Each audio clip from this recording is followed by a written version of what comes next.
Hello dear students. कैसे हैं आप? This is the our one shot series in which we are discussing electromagnetic induction.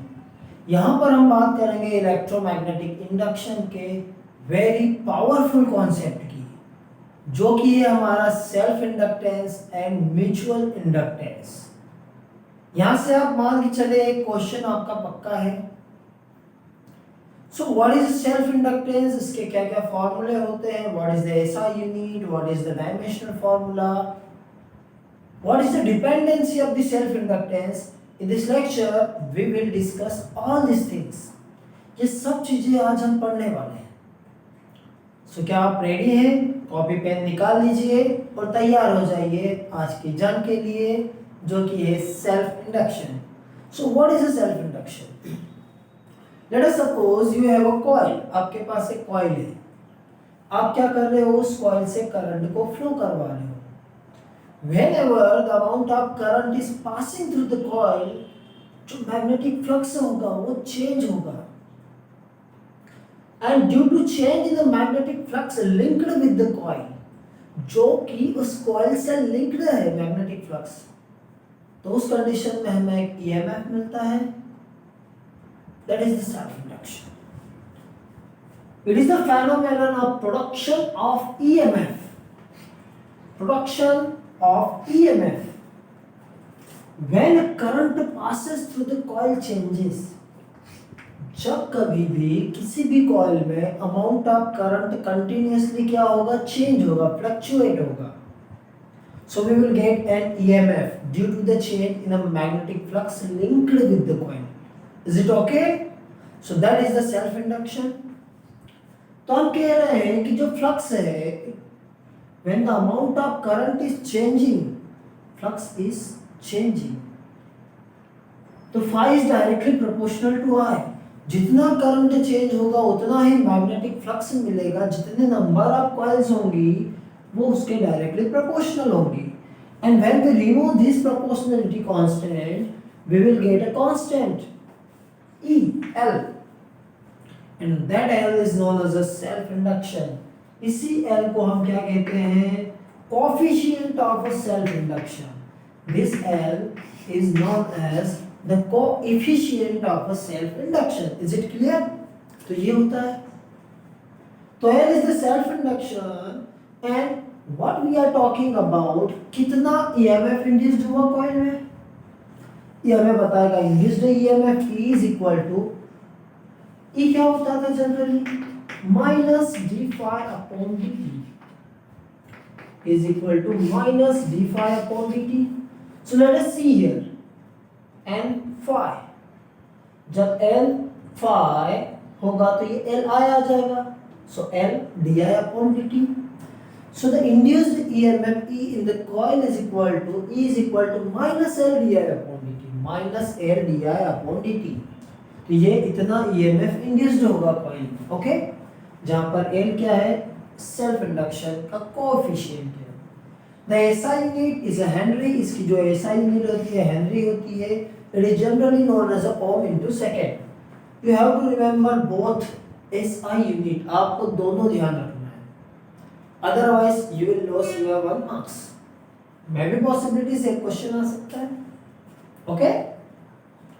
Dimensional formula की बात करें तो डायमेंशनल फार्मूला क्या होता है इसका? ml square t minus 2a minus 2। That is the dimensional formula. ठीक है, ये होता है इसका dimensional formula. What is the dependency of this self inductance? ये किस पर डिपेंड होता है? पहली बात, ये number of turns per depend होता है। जितने ज्यादा नंबर ऑफ टर्न्स होंगे उतने ही ज्यादा हमें क्या मिलेंगी? उतना ही ज्यादा हमें EMF मिलेगा। सेल्फ इंडक्शन की बात होगी। It does not depend on the current. ये करंट पे डिपेंड नहीं होता है। It does not depend on the current. ठीक है, ये करंट पे डिपेंड नहीं होगा। यहाँ पर आप देख सकते हो L is depend on the number of turns of the coil. It does not depend on the current. यहाँ पर करंट की बात नहीं हो रही है। बट करंट की वजह से ही हमें सेल्फ इंडक्शन मिल रहा है। बट हमें ये डिपेंड नहीं करता है। Area of cross section of the coil, area of cross section, देखो यहाँ पर रेडियस चेंज हो रही है and when there is a change in the radius area is also change. तो उस कंडीशन में सेल्फ इंडक्शन किस पे डिपेंड होगा मोनू? क्या डिपेंड होगा सर? सेल्फ इंडक्शन डिपेंड होगा किस पे? एरिया पे। Okay, self induction is depend on the permeability of the medium. क्या होता है ये परमिएबिलिटी? परमिएबिलिटी मींस म्यू, ये जो म्यू है इसे हम कहते हैं permeability of the medium. Means हर एक मटेरियल की एक वैल्यू होती है कांस्टेंट, जो नंबर ऑफ मैग्नेटिक फील्ड को पास होने देती है through the medium, through the material, उसे कहते हैं परमिएबिलिटी। अब हम बात करें कुछ फॉर्मूले की। Self induction of circular coil कितना होता है? Mu pi N square R by 2। Self induction of the coil is equal to mu pi N square by R into 2 henry, okay, upon 2 henry. Okay, अब हम बात करें self induction of solenoid. इस solenoid का sir self induction क्या होता है? तो बता मुझे मोनू बता कितना होता है self induction? Sir self induction of solenoid ये होता है,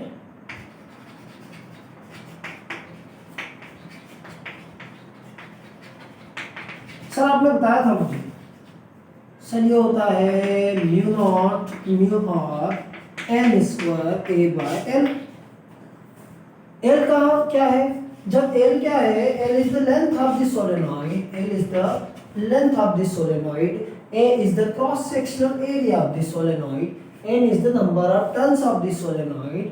In this condition, the self induction is equal to mu naught mu r n square A by L. Okay, mu naught mu r n square A by L. ठीक है? What is the self induction of the toroid? Self induction of toroid ये कितना होता है? ये होता है mu pi N square R by mu pi N square R by 2। Pi नहीं आएगा यहाँ पे, mu N R by 2। That is the self induction of the toroid. ऐसे होता है टोरॉइड, ठीक है? कैसे होता है? ऐसे होता है toroid.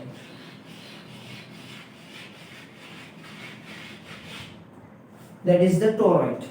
Okay, so that is the self induction of the toroid। और रेडियस कहाँ से होती है? इसके मिडल से होती है। ओके, सो राइट डाउन, ये लिख लें आप इसे। फिर हम बात करें म्यूचुअल इंडक्शन की। म्यूचुअल इंडक्शन क्या होता है? ओके, चले म्यूचुअल इंडक्टेंस। ओके, क्या होता है ये? सेल्फ इंडक्शन में हमने कहा कि when the current is continuous flowing through the coil, then the magnetic flux linked with the coil changes and EMF is induced into the coil. Mutual induction क्या है? We have two coils. हमारे पास कितनी coil है? 2 coils हैं।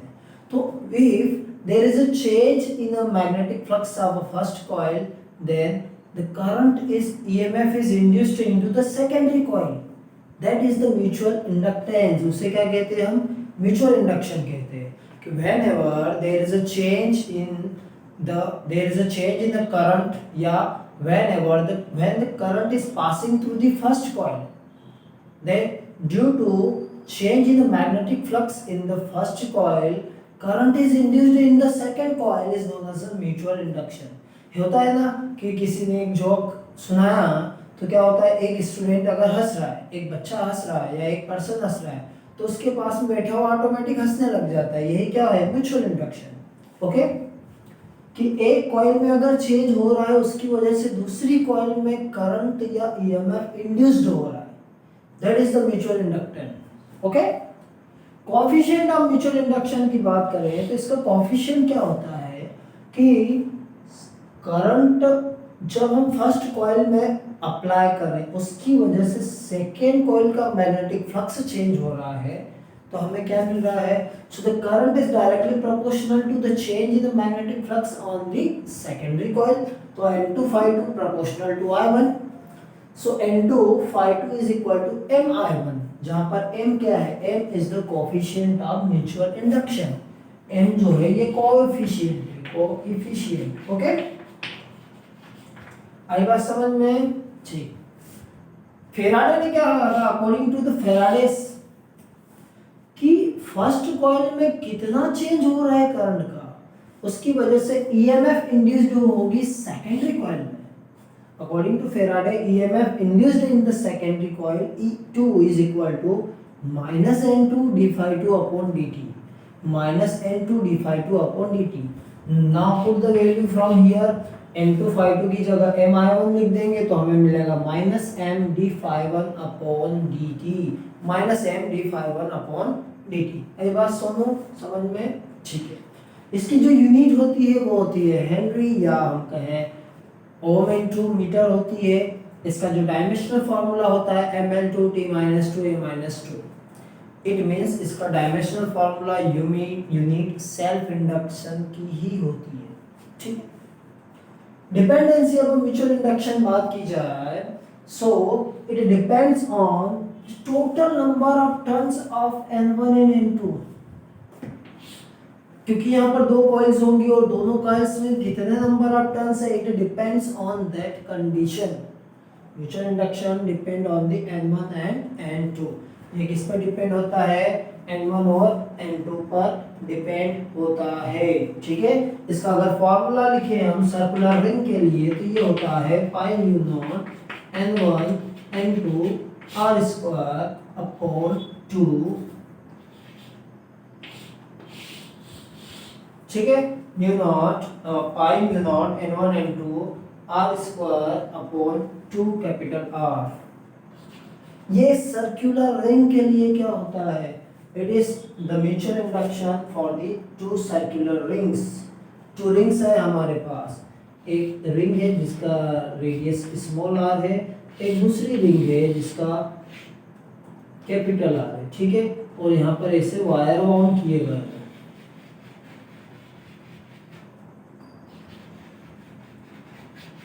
ठीक है।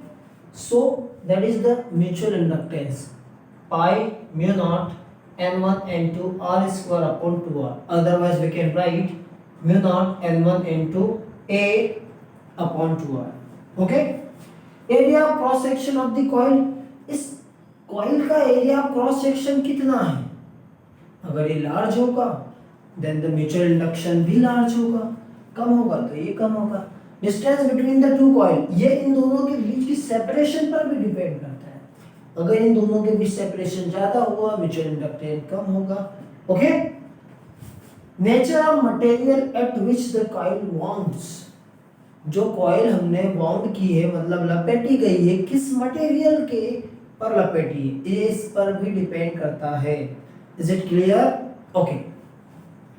Orientation between the coil, ये दो कॉइल्स में ओरिएंटेशन कितना है, कितने एंगल से दोनों कॉइल झुकी हुई है, अगर ओरिएंटेशन इनके बीच 90 डिग्री का होगा there is no mutual inductance, okay. उस कंडीशन में म्यूचुअल इंडक्शन नहीं होगा, ठीक है। अब हम बात करें सोलेनॉइड्स की, mutual induction of two solenoids. हमारे पास कितने सोलेनॉइड है, 2 है, दोनों एक दूसरे के ऊपर बाउंड किए गए हैं, सो उसका म्यूचुअल इंडक्शन क्या होगा, mutual induction of two solenoids, okay. तो generally mutual induction of two solenoid होता है हमारे पास mu naught N1 N2 A by L। दो सोलेनॉइड्स का म्यूचुअल इंडक्शन क्या होता है, N1 N2 A by L, जहां पर N1 N2 कॉइल्स का नंबर ऑफ टर्न्स है, A is the cross sectional area, L is the length, मतलब ये कंडीशन है, ये आपका एक ही सोलेनॉइड, इसके ऊपर दूसरा सोलेनॉइड वाउंड कर दिया है, ठीक है। तो इनकी लेंथ जो है वो L है, एरिया ऑफ क्रॉस सेक्शन क्या है, A है। So that is the mutual induction. Mu naught N1 N2 A by L. Okay clear? आगे बात समझ में? चलो अब हम बात करें कॉम्बिनेशन ऑफ कॉइल्स की. कॉम्बिनेशन ऑफ कॉइल्स कि जब दो हमारे पास दो कॉइल्स दी है और उनका दो अलग अलग सेल्फ इंडक्शन है, दो कॉइल्स हमें दिए हैं and there is a sum values. ठीक है, उस कंडीशन में अगर वो सीरीज कनेक्टेड है एज वेल एज वे they are connected to parallel, so what is a change. तो हम पहले सीरीज कनेक्शन की बात करें. Series connection. सीरीज कनेक्शन में जो टोटल इंडक्टेंस होगा वो इन दोनों कॉइल के सम के इक्वल होगा. वो दोनों कॉइल के सम के इक्वल होगा. The self induction of the two coils are the sum of the self induction of individual coils. दोनों के सम के इक्वल होगा. ठीक है, जब ये दोनों कैसे कनेक्टेड है? पैरेलल कनेक्टेड है. कैसे कनेक्टेड है? पैरेलल. तो पैरेलल कनेक्शन में क्या होगा, जो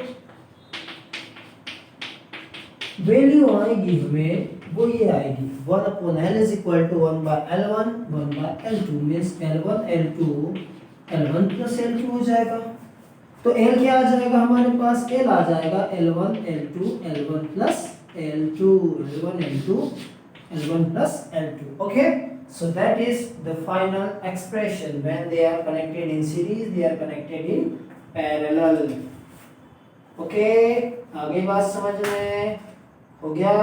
चलो निकले से.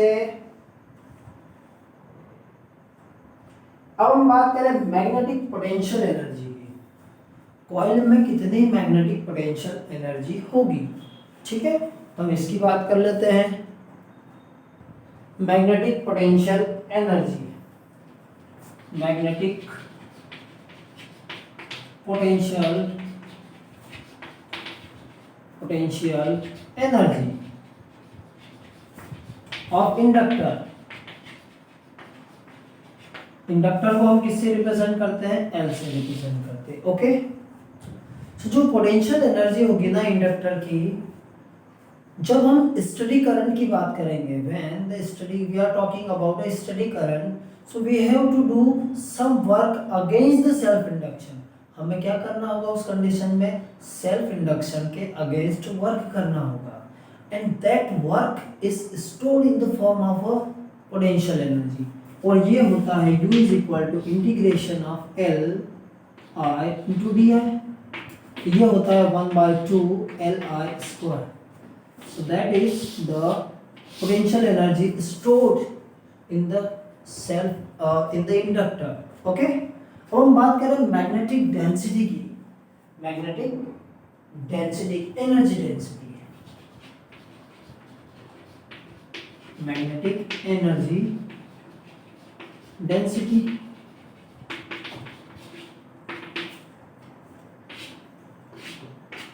ओके, जो मैग्नेटिक एनर्जी डेंसिटी होती है वो होती है U is equal to capital U पर unit volume and it is equal to, जब हम इसे सॉल्व करेंगे इन दिस कंडीशन, देखो हमें कहाँ से मिलेगा ये? Li इंटू आई से मिलेगा. एल आई क्या होता है? एल आई हमारा होता है एन इंटू फाइव इंटू आई. एन इंटू फाइव इंटू आई होता है, क्योंकि एल आई एन फाइव के इक्वल होता है. ठीक है, सो उस कंडीशन में हमें क्या मिलता है? वहां से हमें ये मिलता है मैग्नेटिक एनर्जी डेंसिटी जो होगा after solving this condition, we will get 1/2 B naught 1/2 mu naught B square upon mu naught. Okay, after solving we will get 1/2 B square upon mu naught. So that is the magnetic energy density. Okay, and I hope you are learning, you are studying properly, because your examination is very close. बहुत पास में है आपकी exam, तो आप पढ़ रहे होंगे और ऐसे ही पढ़ते रहें, आपका खुद का विश्वास बनाए रखें, तो हम फर्स्ट की एग्ज़ाम बहुत इजी होगी. इजी फ्लो में अपना वर्क करते रहें, कर्म करते हैं, you will get your final answer, आपको आपका रिजल्ट ज़रूर मिलेगा। ओके, इसी के साथ थैंक यू एंड पढ़ते रहो पढ़ते रहो, पढ़ते रहें। Best of luck for your exam. ठीक है।